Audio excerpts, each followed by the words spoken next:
It's the gang, you know what it is. I'm here with my boy Cam. Hey, what's good with y'all? That's all right. Hey, filet! You already know it. Whatever.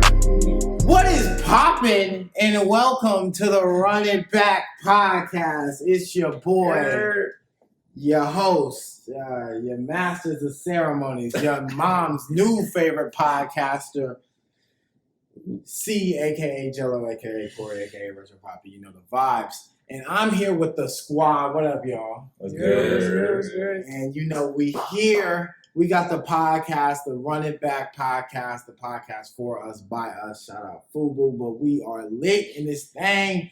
I'm with the boys, and I'm going to have each and every one of them introduce themselves, and you're going to get to know them. So, Cam, go ahead and introduce yourself. What's going on, y'all? I'm Cam, a.k.a. Green Screen Cam, a.k.a. Cam Triangle, a.k.a. K-Cam. Y'all know what it is, man. Facts. We're here. We're excited to get started and to present to y'all. So, What's good, everybody? It's Corey. I don't have a nickname, Yeah, twin. but I'm definitely glad to be here. I'm glad to, put out great content. Just enjoy the whole entire ride. Hey, I'm Gaiden. a.k.a. Guy. Yeah. AKA Aquaman. A.k.a. That's Aquaman, yeah. just chilling. I'm here, having a good time with my boys. You funny as hell. Just gonna stop. And I'm your boy Dante, and you're gonna find out more about me. AKA Detail. You know the vibes. Yes, sir. Yes, Yes, sir. Last Mexico. but definitely not least, it's your boy Peter, aka Swaggy P, aka Pistol P. You know, A.k.a. No Need Pete. we can squabble right now if you want. said Cam. squabble. Yes, sir. I'll go. Yes, sir. I'll go Oh. old timing. I got time today. I got time today. Quick game of fisticuffs. Yes, sir. Forget it. We'll say that for next podcast. Forget it. But look, we are here. You've met the boys. You've met the squad. Now, this podcast, like I said, is for us, by us. So we're going to have some hot takes. We're going to have some fun. We're going to make memories, experience new things, talk about different topics, and we're going to grow together. Are y'all down for that? Of course. Of course. Facts. So let's get into it. And all I got to say is I know something that's been on all of our minds as of lately. The NFL is back, y'all. And I know I've been at least watching my Packers. I don't know about any of their scrub teams, but the Pack 2-0. But Hey, 49ers, we're still 3-0, but we're down like 10 players. I'm not gonna hold you. We're falling apart. well, hey, but I also heard that not a lot of people are really messing with the NFL this year, man. Like I heard not a lot of people are watching it. How y'all feeling about that? I'm not really watching it too much. I can't lie. Like, I don't know, the whole Colin Kaepernick situation and how poorly they've handled that and just all that stuff, man. It's just a really bad look on the NFL. Like, I have not been watching this year for real. And, also just the league's overall inability or like their track record of like not addressing social issues as, they go, as they're going on. It makes watching the NFL just not fun because behind it there's something a little off, and there's actual exploitation, going on. Mm-hmm. But either way, I mean that's the case with a lot of things. So it's been nice to watch. The Redskins are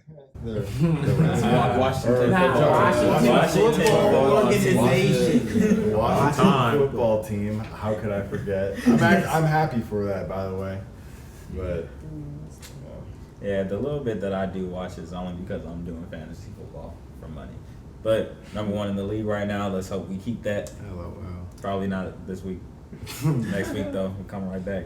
First of all, you see me with the Kobe jersey on. I'm not even about all this NFL stuff. What we really trying to get to is the whole NBA situation. Wait a minute, I didn't even get to talk. What you talking Bro, about? I didn't even get to Man, say I asked you in the car. You said I don't rock with the Eagles. I don't mess with losing teams. You ain't got nothing to say. You right. Did they lose today? They might have. Yeah, honestly. The Eagles, they're just real. This year's not our best year. But just to kind of go off what everybody else is saying, We'll get them next year. Yeah. I'm not really, watching the NFL as much, just because of everything that's going on and all the social issues that the NFL just doesn't, address like everybody else. Really, it's just. But my Eagles are just, having a rough start. Hopefully things turn around. That's funny because, like I said, like a lot of people haven't been watching the NFL, and a lot of people kind of like gave up on their teams, kind of because it's just like, why even bother watching something when they don't care about the people who are watching? You feel me? Yeah. And I feel like I watched the first week. I watched the first week because I missed football, obviously, and I saw the little. I'm not gonna say little, but the arm lock visual that the players did, and to see the fans booing, it kind of told you everything. Like, and it kind of really says something about the difference between a league like the NFL and, Peter, like you were talking about earlier, the NBA. Like the NBA is going on right now. Y'all know it's popping. We literally watch it every night. We watched Jamal Murray drop buckets the other night, bro. And we dealt with him. Okay, well, we dealt with him. Well, the bubble has been the center of all media, all sports, because it's something that's everybody's watching. Now, what has shocked y'all? Like, what teams, what players, what's really caught your eye about the playoff bubble and the bubble as a whole? Like everybody, Nuggets. Yeah. Nuggets. And But last year, watching them in the series against the Trailblazers, you could expect it coming at some point. That team was looking too nice, even though that they lost the series. That 7-game series was a thriller. So for them to come back and do that this year, I kind of expected it, but I was happy to see it. Yeah, same here. Like, I mean, I can't say. I mean, I'm Lakers. They weren't on my radar until they were right in front of us. And although I say that we dealt with them, like that entire squad is just absolutely nice. Like Jamal was looking like MJ the other day out there. I know. Did you see that on Twitter? There was MJ? they did the whole side by side. Okay, my head I was just like, I thought you was no. comparing the two. I'm like, oh, You think I would watch your mouth? I was just you're dirty, bro. No. First of all, Jamal Murray. First of all, with MJ, you see me with the Kobe jersey on, with the Kobe's on my feet. Okay, Yeah. I just didn't want you to disrespect my man MJ. Watch your mouth. Okay, let's get back on topic. Shock factor. For me, I know that what really shocked me about this bubble thing was like all the teams, like the NBA is really deep. There's a lot of depth in the NBA. A lot of teams are showing up. Everybody's good. Like you're saying, you were talking about the Nuggets. A team that really shocked me, and y'all gonna be like, what? Like this random team, Brooklyn, bro. Brooklyn, Levert, he's been hooping, man. And they just got KD. KD come back from injury. Kyrie gonna be back. They just got Nash as a coach. That team's gonna be nasty. They made the playoffs this year. They got put out, but like it shows improvement. That's a shock to me. Like, bro, hey, they still got KD. They still got Kyrie. The Suns too. I was literally about to say Suns went that. 8-0 and got snubbed from the playoffs. They had the same record as the Grizzlies at the end. But back to what you were saying about, like, just this whole reopening, like, it's crazy. I think you were saying this earlier, like, the level of competition is just, it's so different from how it is, or how it has been, with the traditional, like, fans in the stadiums, like, what would you have to say about that? Like, I know me, I used to hoop back in the day. Like, all my summers were occupied with hooping. And when I watch the bubble, I literally feel like I'm back in the summer, chilling in the gyms with my homies for the AAU tournaments. You know what I'm saying? Like, we're there for a weekend. We're in the Dells. We're in Florida. Like, Wisconsin.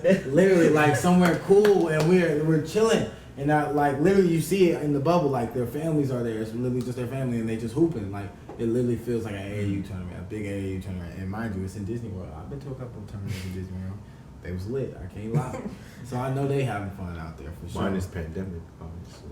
Yeah, mine. I mean, they got it to themselves. Yeah. It's COVID free. And they've been doing a great They job. have- they have Wait, do they get zero to ride all the rides and stuff? I mean, the It's parks probably are limited open. to a certain. Oh, The parks are open, but I don't know if the players are really like, yeah, bro, I'm about to go get on Splash Get on Mountain. them team cups. Bro, I know I'm you're just get on Splash Mountain, Bro, you saw them boys like just chilling by the poolside. Like, who was it? Yeah. Like, on your squad, Jalen. Jalen Brown. Yeah, and I forgot who was. Donovan Mitchell. Yeah, Oh, when they're fine. I'm like, okay, these fools just having fun out there all day. I mean, you downtime. gotta make the most of it. Yeah, that's right. For sure. Look at LeBron and the Lakers, bro. Yeah, yes, sir. of They course. living it up. Like they Yes, sir. just hit the conference finals and now they're heading to the finals. They're playing very well. Nice. AD Did been anyone very expect consistent. otherwise?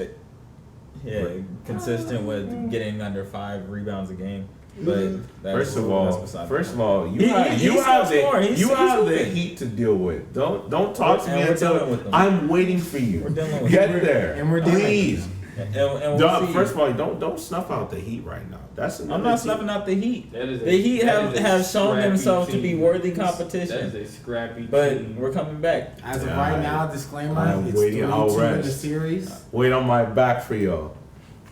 Yeah, man.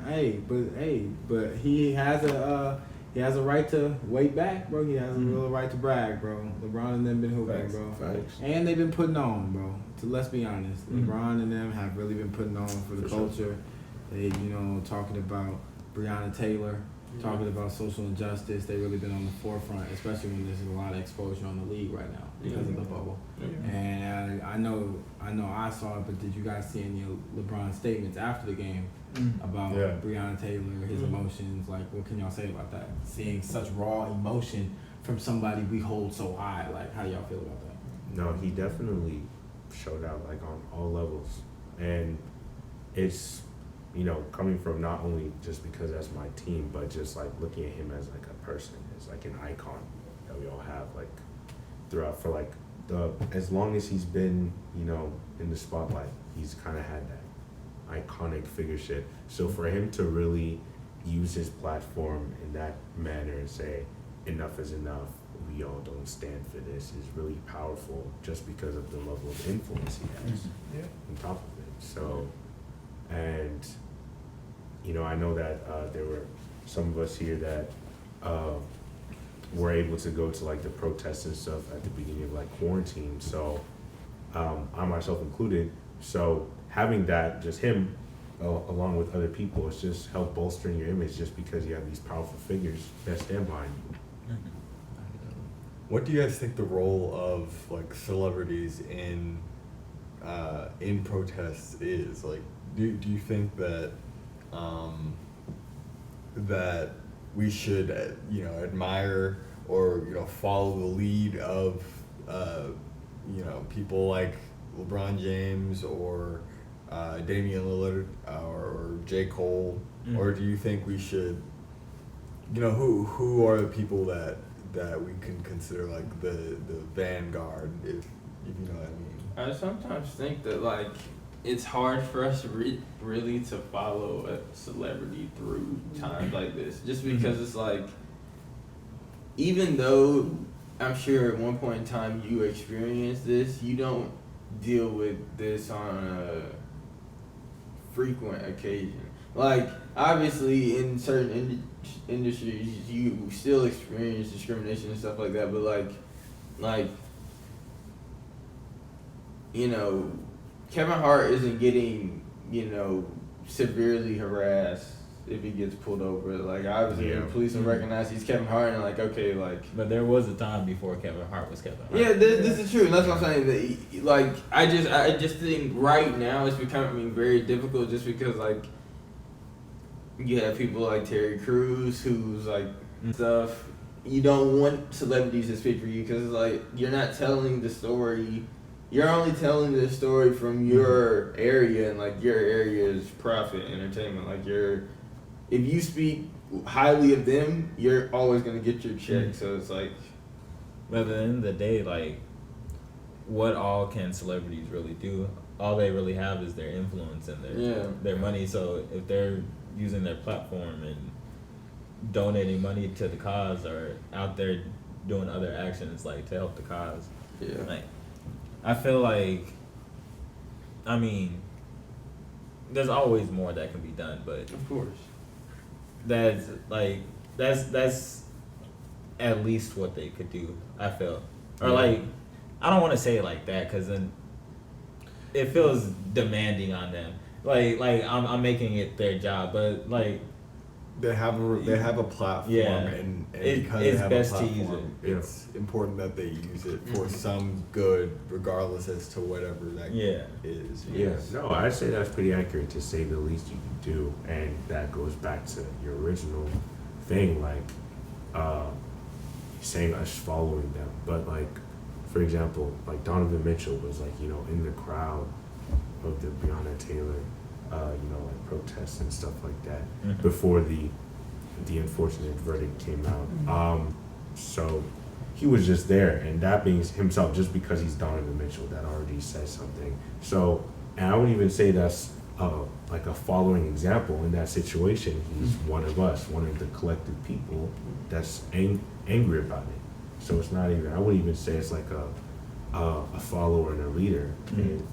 It's more of just like a unison body type. Yeah, he's still a black man at the end of the day. Yeah. I feel like it's a sort of a measurement of a person's moral compass. I feel like each celebrity kind of is in a different tier. Everybody tends to put people in lists, and I feel like when it comes to issues and social problems, there shouldn't be any discrimination between people. So as a person in those different tiers, there's kind of it's a kind of a peer pressure from other people to be that leader. Like an obligation. Yeah, it's kind of an obligation to be that leader, but it's more so on who that person is. Because that person could be, that celebrity could be anybody. A lot of times we're just seeing faces. We're not really seeing people. Yeah. So a lot of times people say, like, we look at Michael Jordan. I know you guys watched that Last Dance documentary, and a focal point of that documentary was he was talking about the ideal that he necessarily didn't want to be a role model. He just wanted to play basketball and just wanted to win. Yeah. And people are kind of like on the different sides of the debate. Like, there's a line. There comes a line where there's a point that people can't be, I can't really describe it, but you know, They can't. Be themselves. No, it's not. You can't be neutral. I guess on Kind of. There's like a philosophical argument, like if you have the means to do something, are you compelled to do it? yeah. Like do you absolutely need, like, does Michael Jordan absolutely need to be a role model in society? That's like people with Jeff Bezos. Yeah, and at the end of the day, like I said, it really comes down to a personal decision, because it's like sometimes you want to do stuff for you. Other times you know that what you do is going to affect other people. Yeah. And there comes the time where you have to make that decision. We're like, okay, what's good for me and what's good for everybody else? Yeah, I think- I think that the amount of pressure, like you were saying, that we put on our celebrities to like have them, you know, hold some type of power or influence over us, it's a lot of pressure for them, because they, at the end of the day, like we're all saying, they're human. So it's like they also have issues and problems that they deal with that they don't tell us their whole entire lives. They only show us the good parts of them. LeBron James doesn't show you all his missed shots. He's gonna Show you the mates. He's gonna show up at the game and make every single shot he tries to shoot. So it's like, you know, they don't. It gets harder for you to, you know, always be a voice for a group of people, I guess you can say, and it becomes harder for you to become a voice for a group of people when those people like start to depend on you, and then you still have to, you know, handle your business outside of the people's business almost in Yeah. a sense. Okay. So, in terms of finding that voice, I know you said something like that. We look at something like the incident with Breonna Taylor, and we talk about the verdict. We all know what happened. We all know the unfortunate verdict. How do we take something, the news that we heard from that, the verdict, the aftermath of the events, and build upon that? And what does that mean for us as Americans and us as black men, us as students, us as Morehouse men, et cetera? What does that mean for us? I think that primarily, like, first and foremost, it just makes things like, more painfully clear. The types of divisions and stuff that we have in this country that's like deep seated, not just from people's ideologies, but to the actual system itself. Like, in the verdict, they indicted only one officer, cleared the other two, and that indictment was for endangering, The the neighbor's neighbors and apartment. stuff, They weren't even there. It was their apartment. or damage to the actual property. And I think that's insulting in itself, just because you're already admitting, okay, there was a danger to the people surrounding that, mind you, there was no bodily harm done to them. So what about the actual person that was killed with, I don't know how many shots to her while she was asleep in her own apartment? Police came in with a no-knock warrant. First of all, to the wrong apartment, looking for a suspect that they already had in custody, which doesn't make sense. And these are plainclothes officers. With a no-knock warrant, you don't identify yourself. They came in and already In the middle of started. the night. Exactly. Like, In the middle of the night. Why people are asleep? It doesn't make sense at all. And that just goes to show, like, you see something so blatantly, you think it's so cut and dry. Like, I don't know how many days it's been since this happened. Like, Over 100. It's 170 days, 180, something like somewhere that. around there. And all for that to happen, the property was damaged. Other people were in danger, and they pay. On top of that, they paid her family a $12 million lawsuit for wrongful death. So where's the punishment for the wrongful death? Dallas Cameron let these officers walk. He let them walk. He spoke at the Republican National Convention. He's an active Trump supporter. An active Trump, as Uncle Tom as you can get. It doesn't make any sense. I mean, I'm not saying, obviously you should look at everything when it comes to law objectively, but you didn't even look at this objectively. This was literally to appease. Like, Not even appease. Like, what was appease? No, you say Uncle Tom to appease Captain Trump. Exactly. Oh. Yeah, that's what I'm saying. Like, Captain no, Trump. you're good. Like, it actively doesn't make sense, and what stuff like this has been going on. I mean, we could delve back way into history of racism and all that, but I mean, with these active killings, it's like this really all started for us. The like verdict was Trayvon. announced on the same day as the Emmett Till verdict. Yep. Yeah, The exact same day. Yep. yeah, like- or 65 years apart. Yep. Okay. I think the scariest thing, not just about all the incidents that are going on in America, but specifically Breonna Taylor, I feel like, for me, is the fact that naturally she was in her own house, minding her own business, doing her own things. That could be any one of us sitting on this couch in front of these cameras and this stuff right now. Like, it doesn't take too much for a police to get ticked off about something and turn on one of us. Like, I think that's a focal point, not just for someone who doesn't really know politics or doesn't really know all about the fancy behind the scenes things. Just naturally talking about human interaction, it's kind of a scary thing for anybody. If anybody was sleeping in their bed and woke up to police breaking down their door, doesn't matter color, You don't race, even know if they're look. police. It's dudes Anybody. in normal clothes. Jeans and a t-shirt. So that's where I feel we as people are the most vulnerable in fact that we have to deal with that. Like we have to vocally deal with that while trying to measure out how to conform. Not really necessarily like conform into society, but more be established as, I'm gonna say people, like as actual citizens, because I feel like now we're not seen as that. Yeah. It's scary for everybody, really, all minorities. You Yeah. see what ICE is doing. They're locking up kids in cages. You know how Nice. many kids that they've lost? I Thousands. forgot They've lost thousands of kids. There was a whistle. Where are they going? Where are these kids going? You keep them trapped in cages, all the other ones. What's happening to those lost in transportation or something? While we see like human trafficking and everything is huge nowadays. Facts. That's one of the biggest worries nowadays. Even one of the first things you see when you come to Atlanta is signs to help stop human trafficking. Yeah. And all these kids are just going missing.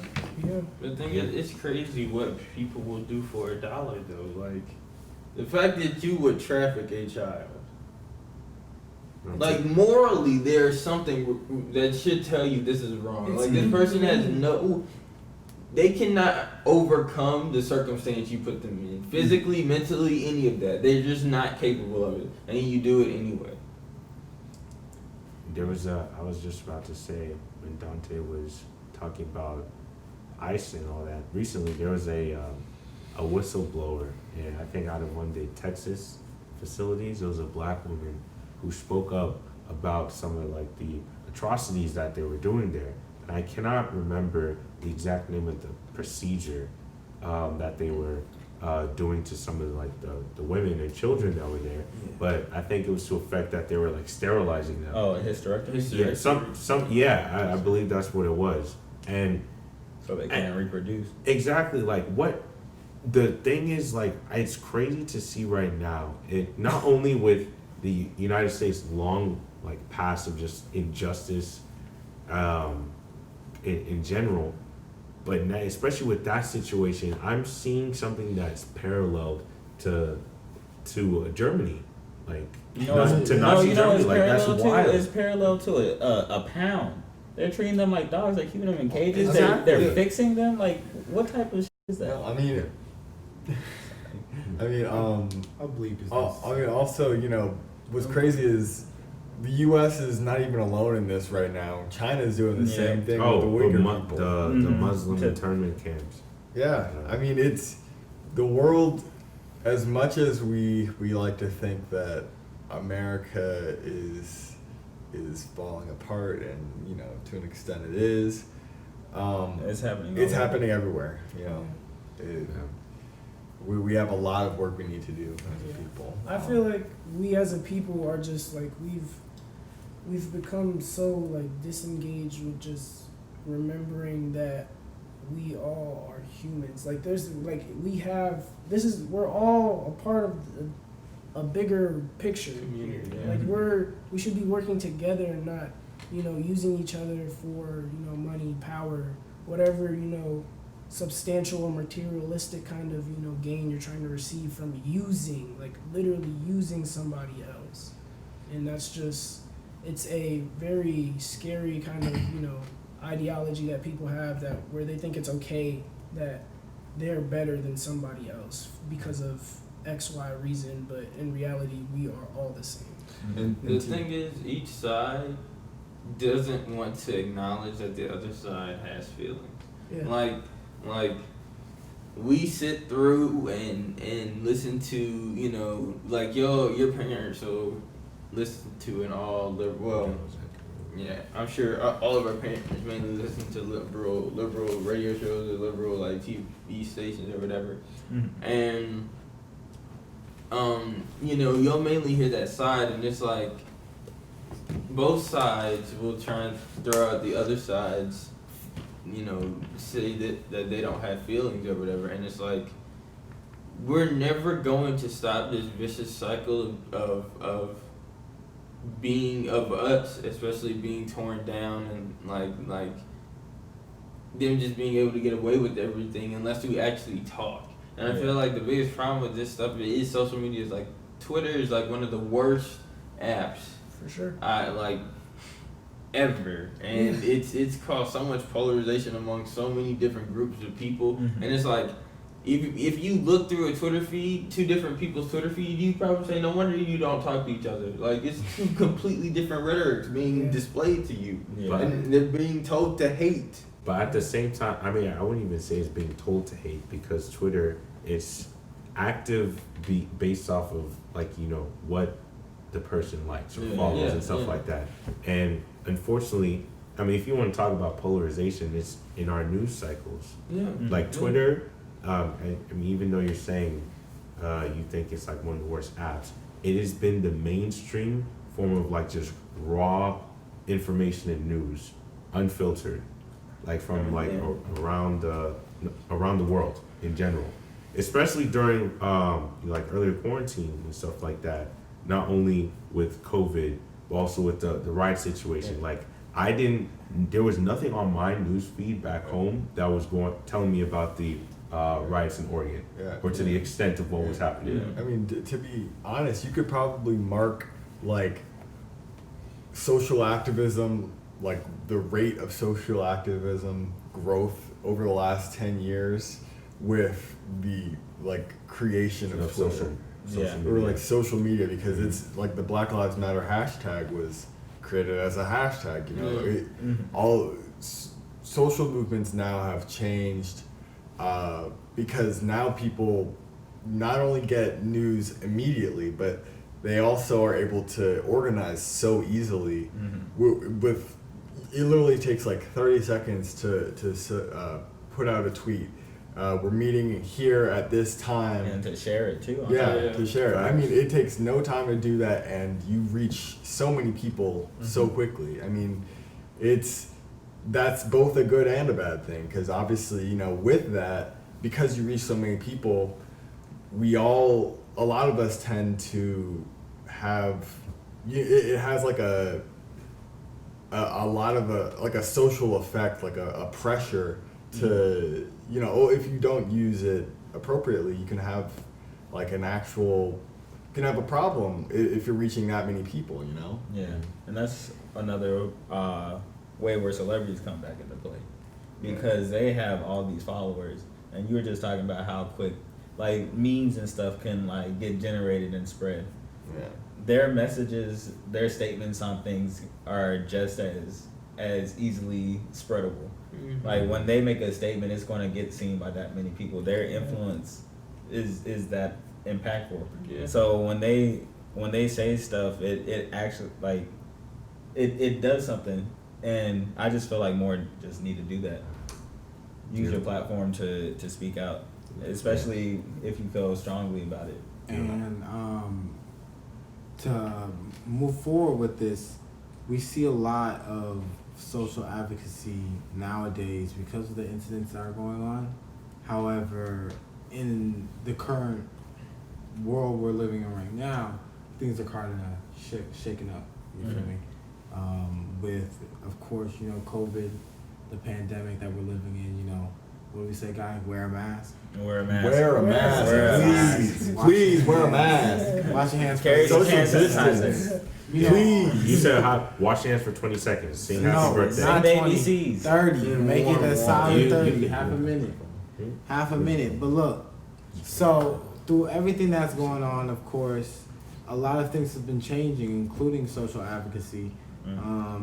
I feel like for me, every part of my life has essentially been flipped upside down because of this COVID. A whole reason for us starting this podcast was because of this COVID. So this has been it's been a fatal incident and a piece of history that we want to forget, but also kind of a jump starter to a lot of the things that we as young people want to do. So examining quarantine, examining what we've been through for the last 6 to 8 months, what give me a recap, like kind of how you guys were feeling, like what you guys do during quarantine, COVID, like what kept y'all up? Like, You know, at the start of COVID, we were all still in school, Yeah. so you know, I think dealing with the transition to online learning was awful. Different. That's one way of describing It's it different. for sure. I mean, I think, it was just so. It was like the wind was taken right out of your sails, Mhm. there a lot of Yeah. us had good things lined up for the summer. Looking to finish the semester strong. Internships, and it's just like, when COVID came around and we heard about COVID in like late February. It's just, we're gonna be fine, no blow over, whatever. March comes around, Spring people break. are trying to prepare for spring break, and it's like, okay, we're gonna go to LA. My parents were not going for it for some reason, and I'm just like, okay, whatever. In hindsight, it's they were pretty fine. smart. Pretty smart. We were trying to figure out ways for like me to go or whatever, and just like, okay, like this should work. Like COVID's not even a big deal. There are like 2 cases in LA. The next thing we know, these guys are all out in LA, and we get like a call from Morehouse. Like maybe this Saturday, I think we're coming back on Sunday. So Saturday they're like, yeah, like we're gonna be closing school on Friday. Y'all gotta pack Everybody up and go home. But it's you just- get an extra week of spring break. Yeah, but you get an extra week of spring break, and it's just like, And an extra week added onto the semester at the end. we didn't know that. At the They didn't say time. that. But And it's just like, all these things, you start hitting all these realizations like, wow, like I'm not going to finish my junior year. Well, maybe I can still have my internship. The next thing you know, No. internships are calling you like, yeah, we're not going to do anything. Some went virtual, like in Guy's case, he was able to go virtual for his. Like, mine was canceled, Peter's canceled. And it's just like, so many things in life that I was excited for to experience and just to Bro. help my own growth were halted. Bro, Facts. I was Halted. going to France. I forgot about that. I was going to France. Wait, my I first was going time to ever New out of the Orleans. country. Facts. First Was it time- like a program or something? Yeah, it was for the Cannes Film Festival. Canes? Raisin canes? No. Like, wait, What's what? up, film festival? What? With the I'm Cannes glad Film you said Festival in that. Cannes, France. Cannes, France. Oh. Cannes, Cannes. Cannes. Well, Cannes. whatever. It was going to be the opportunity of a lifetime. That's all I was going It to say. would have been fun. It It was would've been amazingly fun. But I mean, for me, during this quarantine, it's really been a time for introspection. Like a time to look at myself and say, like, okay, like this is what you want to do. This is the time you have. You examine the situation. Just really looking in myself and trying to figure out what's going to be best for me. During like quarantine, of course, I was like running. I know we all did like workouts and things like that. I was hooping. Of course, playing games with y'all, like to stay social, because that was the only way. But, a lot of the times it was just me just chilling, trying to really figure out this whole life situation. And really just trying to figure out what I want to do to move on with my life. And I feel like a lot of people were in that same boat. Yeah. Definitely like this time forced all of us to, since we were in isolation for the most part, like, to an extent, if you're not counting the people that we were living with, it forced us all to sort of think about who we are and who we aspire to be, what we want to see at the end of all this. Because there's a lot going on right now, and we really, I guess the only thing we can do to like stay human is to think about, where we fit in all of this. For me, it definitely felt like after a little while I started to regress to like some of my old habits in high school, for better or for worse, but like, I definitely felt I needed to come here because I needed to have a change of pace. Mm-hmm. Yeah, I would say for me, for quarantine, with that whole experience of, spring break and being in LA and just, getting all that news at once at one huge rush, and just moving back home, and with me only being an only child and just living with my mom and my dog. It was just, it reminded me so much of high school and just how, like, you know, I mean, I'm a mama's boy, so, you know, I listened to my mom, so, you know, when she was like, you know, you can't even go out to go get some ice cream, and I was like, I just want some ice cream, you know? It was a little frustrating, but I understood that, you know, that we all had, you know, different, you know, ways of life. You know, my mom had, you know, adjusted to me being out of the house, and, you know, I had adjusted to, you know, for me being out of the house, and just, you know, moving back in, and we had to, you know, kind of understand where we were and how to make the house flow, and it really made me appreciate the time that I spent with my family, because not only did I spend time with my mom, but I spent time with my cousins as well, and I feel like our relationships had gotten a lot better, and just, like, I actually appreciated my circle again. I feel like I was able to, even though quarantine had, you know, stripped me away from my college life, I was able to almost in a sense get rerouted again and to my family, and just appreciate my family.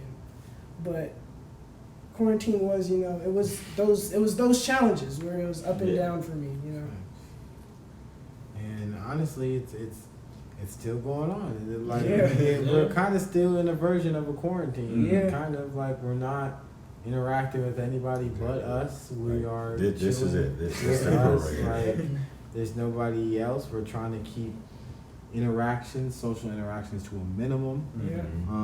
But I think all of us kind of weren't aware of the severity, like, of the situation at all. Like, At the beginning of this, we were so naive. so naive. Yeah. I remember I heard no school and extended spring break, and I'm like, shoot, I'm lit. Like, I'm lit. Like, I'm not going back to class. Like, I'm chilling. And then it was guys who told me, it was like, bro, I don't think this is good. Like, he said, like, I don't like it might sound good right now, but I don't think this is straight. Like, I don't think this is gonna be like good for us. And then I had to literally sit down and be like, yeah, I mean, if they do extend spring break, what we got going on after that? Like, why are they doing that if they gonna extend it a week? But, like, yeah, I just feel like we've really grown over the past 6 to 8 months. I think the matriculation that we had to go through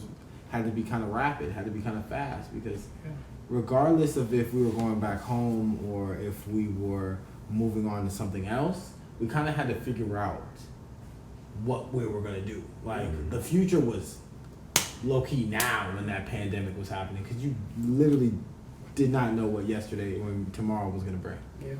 Every day was something new. Something It still crazy. is. Something wild.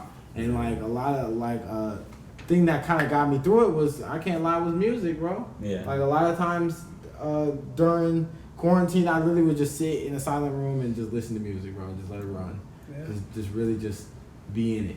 Yeah, for me, I was spending a lot of time recording music.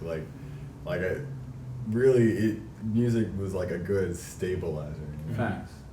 Facts. Like, so, like, what artists, like, were you guys listening to, like, during the COVID, during the quarantine? Like, what really got you through? I think it depends on what, like, on how I was really feeling, because I found myself a lot of the time like in quarantine while, like, you know, Gunna and Baby were dropping stuff. Like, I didn't really One Deluxe. Yeah, Oh I mean, they slapped, but I really didn't, like, my vibe most of the time was very, like, melancholy, because I was just, every day seemed to be the exact same. Like, there was no variation, there was no variety in who I was seeing. Like Yeah. I do the same things every day, and it almost, like people joke about, like, I slept through an entire day, but in some sense, like, you kind of feel like you sleep through an entire day. Like, Even if you did something all day. yeah, even if you did something, because it's like, for me at least, I didn't leave. Like, I was not leaving that. Like, no, you don't leave the house.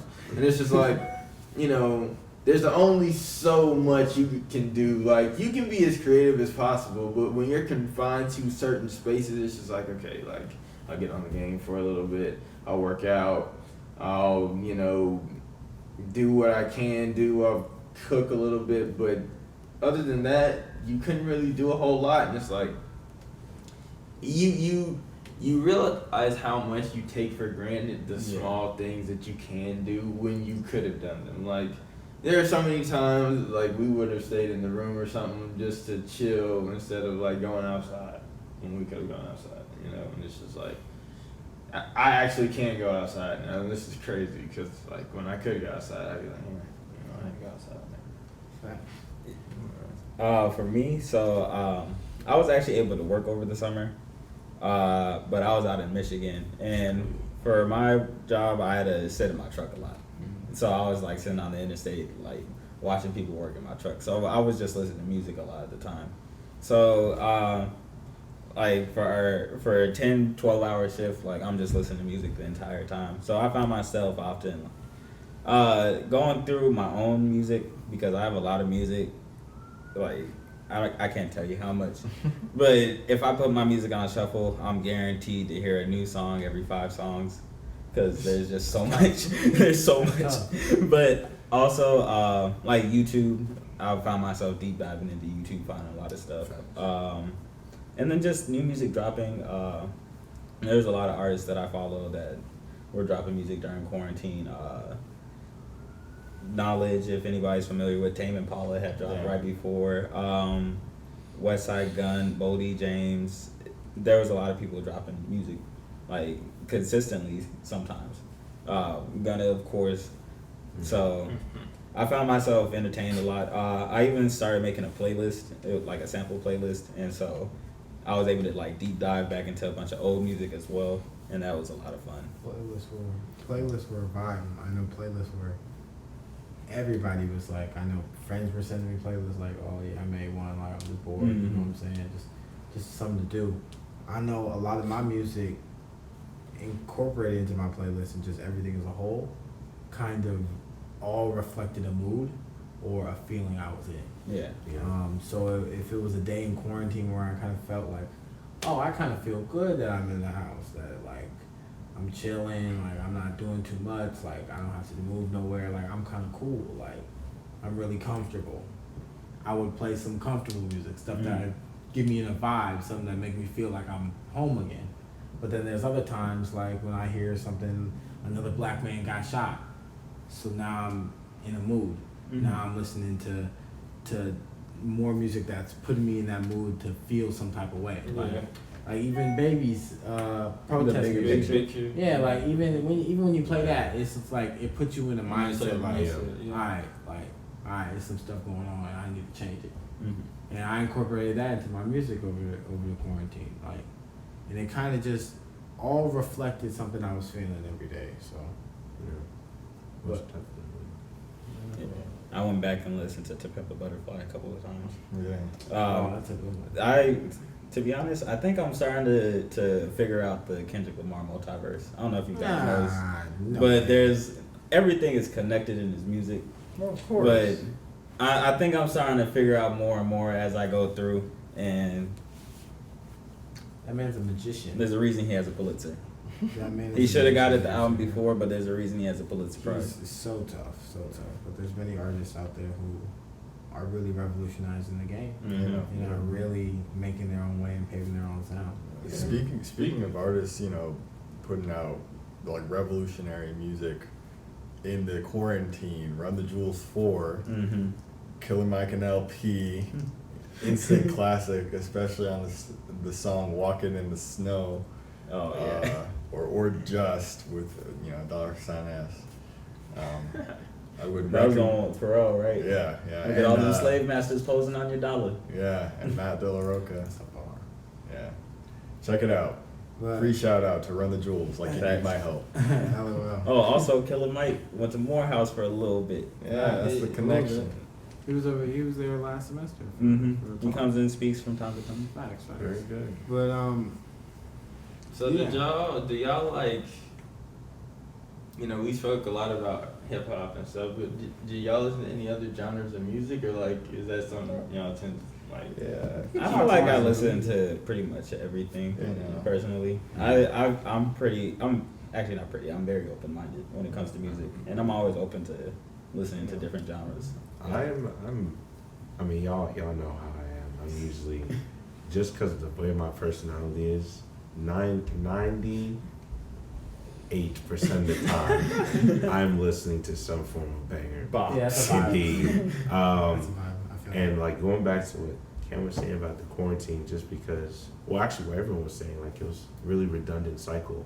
So it's like, yeah, I'm banging to the same stuff. It's like, okay, well, I feel the same today. So that kind of put me on like a self adventure to find like I gotta find new bangers. I gotta find something to listen to. Mm-hmm. And we were just talking about different genres of music. I realized that I had been in a banger phase for so long that I hadn't touched back on my roots in quite a while. Just growing up in a black household. See, the definition of banger is very vast. I don't have to be hip hop. Michael Jackson has a multitude of bangers. Indeed. It doesn't even have to be like King of pop. exactly like. Dirty. I have a whole like old school like hella Motown, like Marvin Gaye, other stuff. What were we singing the other day? Was it Billy Joel? Like, we didn't start the fire. Yeah, that's the best. That's Billy Joel? Is that Yeah. Billy Joel? No, That's not Billy it's, Joel. I don't know who that is. I That's can't not remember. Billy Joel. That's But- not good. No, Who it's is not it? Billy Joel. It's what's his name? It is Billy Joel. It is Billy Joel. I'm like, yeah, y'all not. Billy Joel. I wouldn't just say that. I don't know what I'm talking about. That's a banger. That's a banger. That is a banger. It's a banger. Exactly. No, you're So- right. But that's a perfect segue into something I think we need to talk about. Like, I feel like for me, I kind of I stay in that lane, like you said, like that hip hop, like R&B, neo soul, kind of like that black culture music. You know what I mean? I never really venture out into like Other cultures. the rock and roll, the metal, the alternative music, even the freaking EDM stuff. Like I don't even Yeah. get out of there. Like I've tried with the like, do you guys tend to listen to other genres, and how do you go about listening to that? Like what's your familiarity with like other genres besides the typical black hip hop? I feel like my parents played a lot of different types of music growing up because my dad does music and so does my grandpa. Mm-hmm. So like my family's been like deep into music like from the jump. So I was very like explorative with music coming out, and I started to notice in hip hop they use a lot of other genres. Like there's a lot of rock samples or like just different sounds from different genres that you'll hear.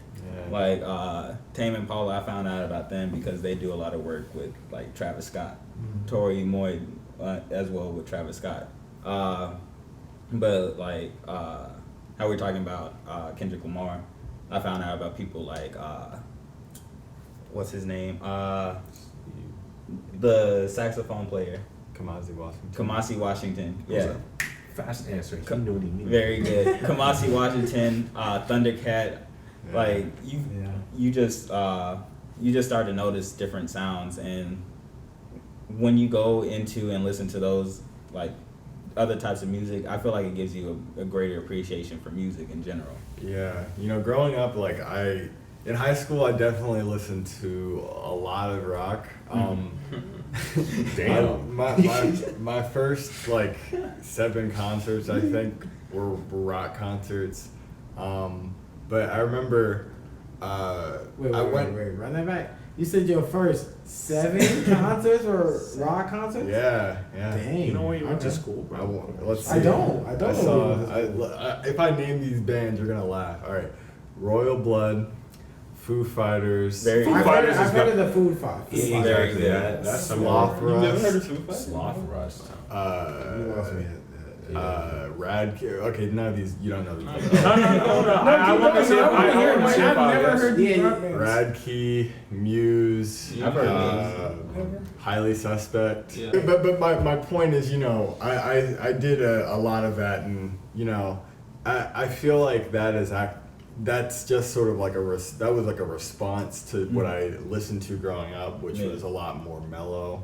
And I was listening to like a lot of like grunge.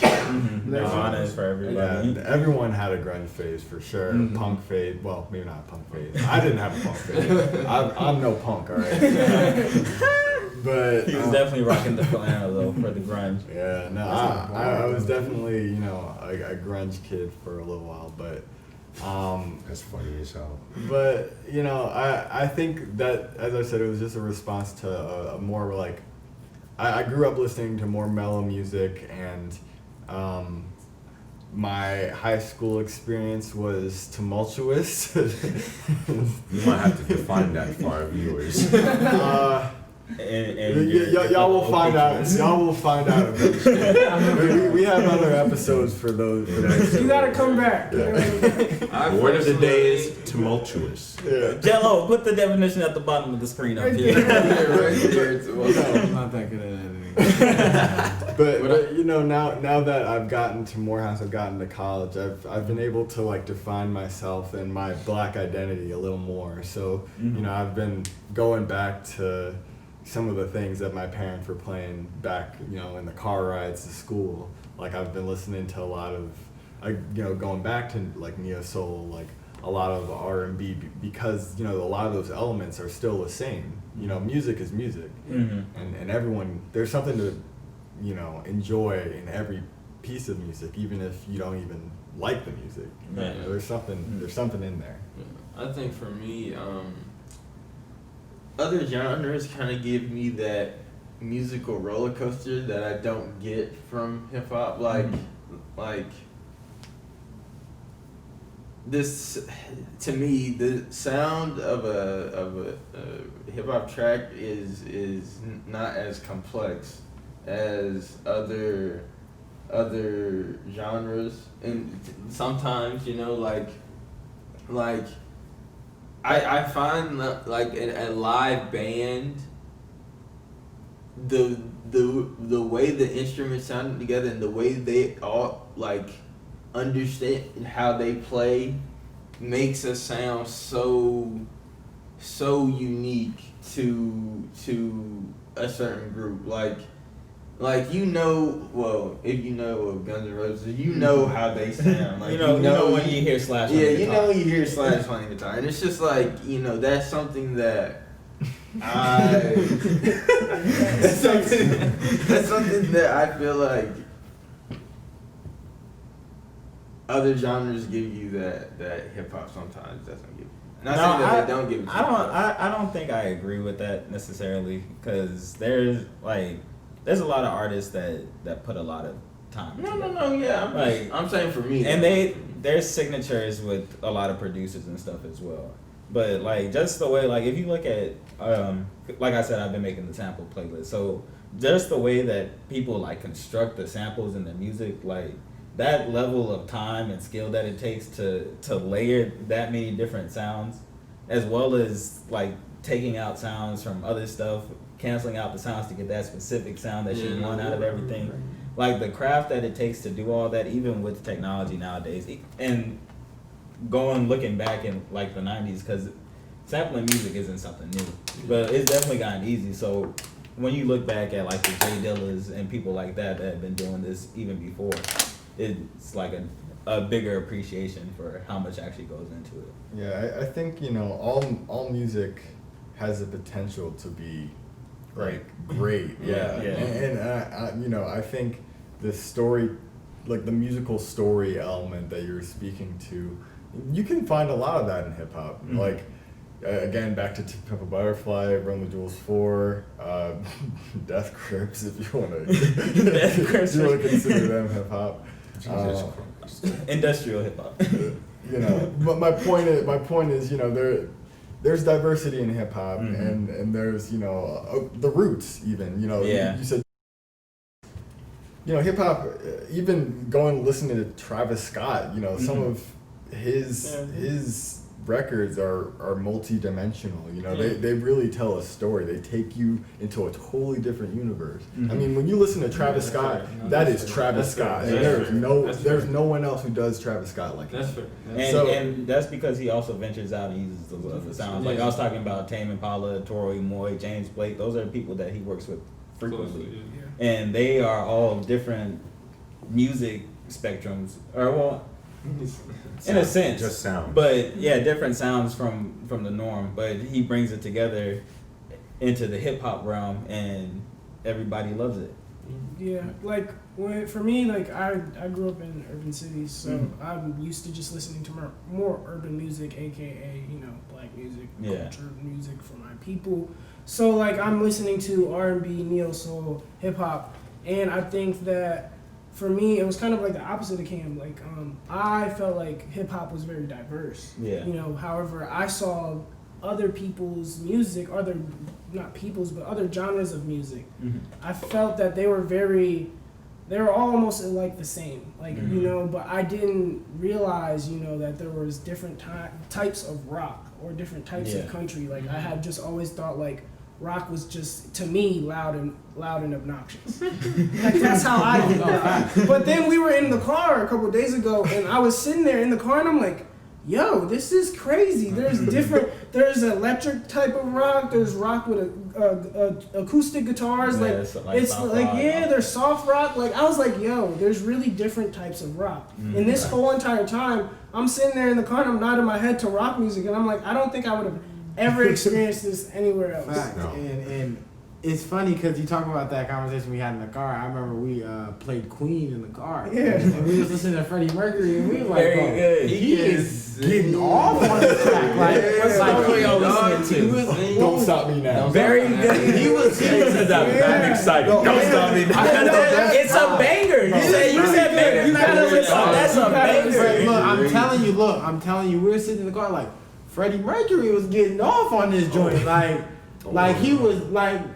He was getting off, and we literally were sitting there enjoying the music. And like I know for me when I was younger, it kind of felt like if you didn't listen to hip hop, you kind of were outcast. Right? Yeah, I mean it wasn't kind of like that. That's how it was. And I'm not even gonna hold you. I was frequently the only black person at those concerts, so it's not even like that's not even.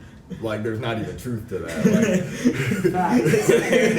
And it's funny that you say that because it's like you as a black man and you as a young black man kind of had that feeling of being an outcast, but what you knew was what you knew. Like you guys, I know you guys did the guitar thing. Like I just started playing ukulele 4 years ago. Y'all tough. I'm terrible.